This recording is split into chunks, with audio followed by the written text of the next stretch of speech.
Well, hey there, people, and today we're here to try something different.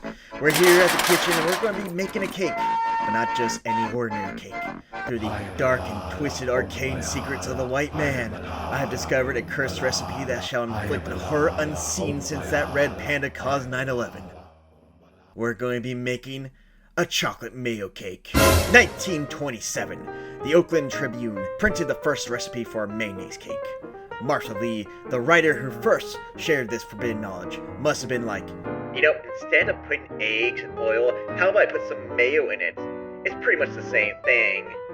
And so she did, along with dates, walnuts, cinnamon, nutmeg, and of course, cocoa powder. However, originally her recipe called for a homemade improv mayo. It wouldn't be 10 years later when Hellsman would capitalize on the idea and print their own mayo cake recipe on their jars of ready-made mayo. Since this was during the Great Depression, this caught on by folk who were trying to save money. Mayo cake would explode into more popularity during World War II since resources were being rationed for the war effort. After the war, it saw some more popularity, being published in various cookbooks, before kind of fading into obscurity. So obscure, in fact, that only some green-haired cat VTuber would know about it. Despite being made with mayo and wretched darkness, many claim it is richer and more moist compared to regular cakes.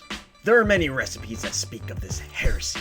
This wretched recipe that I learned of was from the dark lore known as Duke's Real Mayonnaise. Not sponsored. As commanded, the great Duke demands unsweetened cocoa powder, flour, baking soda, salt, sugar, vanilla extract, water, and of course, the main secret sauce, Duke's Real Mayonnaise. Totally not sponsored, by the way, but if you were to throw us some money. First, we need to preheat this oven to 350 degrees Freedom, or 176 degrees Commie for you goddamn feet-hating hippie. Anyways, we're going to be adding 6 tablespoons of cocoa powder, 3 cups of flour, 1 tablespoon of baking soda, 1/4 teaspoon of salt, and 1.5 cups of sugar into a bowl, and mix it all up. With our dry ingredients mixed in, we can move on mixing our wet ingredients in.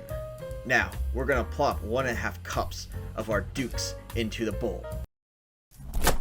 With the addition of 1.5 teaspoons of vanilla extract and 1.5 cups of water, we're going to mix it all together. Not with a gun! We're much more civilized than that. Besides, that 1911 jam's just enough without it being filthy. Anyways, with our bowl of ingredients mixed together, we can now pour it into our pan. With our oven preheated, we can now bake our cake for 30 minutes. A few moments later. With our cake baked, we can apply our frosting. And that's it. The cake is complete. Now, all we have to do left is to taste that cake.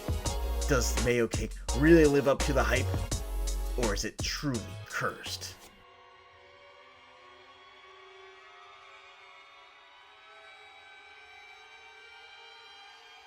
You know, this isn't bad.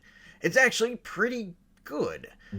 It does seem to have a rich flavor that's pretty moist. It's definitely one of the best cakes I've ever had. I mean, perhaps the most cursed thing about this recipe is how successful it is at making a great cake. Anyways, this is the end of the show. This is an actual real recipe, though, by the way, which, the link is going to be in the description. I hope you guys actually try it out. I would like to try to make more cursed recipes, so if you have, like, an idea that you want me to try out, I would, post it in the comments. Also, give this video a like, give me a subscribe, check out my Twitter, also check out my other social media platform sites, and also make sure you sell your soul to me. So this will day where you come like a soul for some quarters. Okay, I'm gonna see you guys. Bye-bye.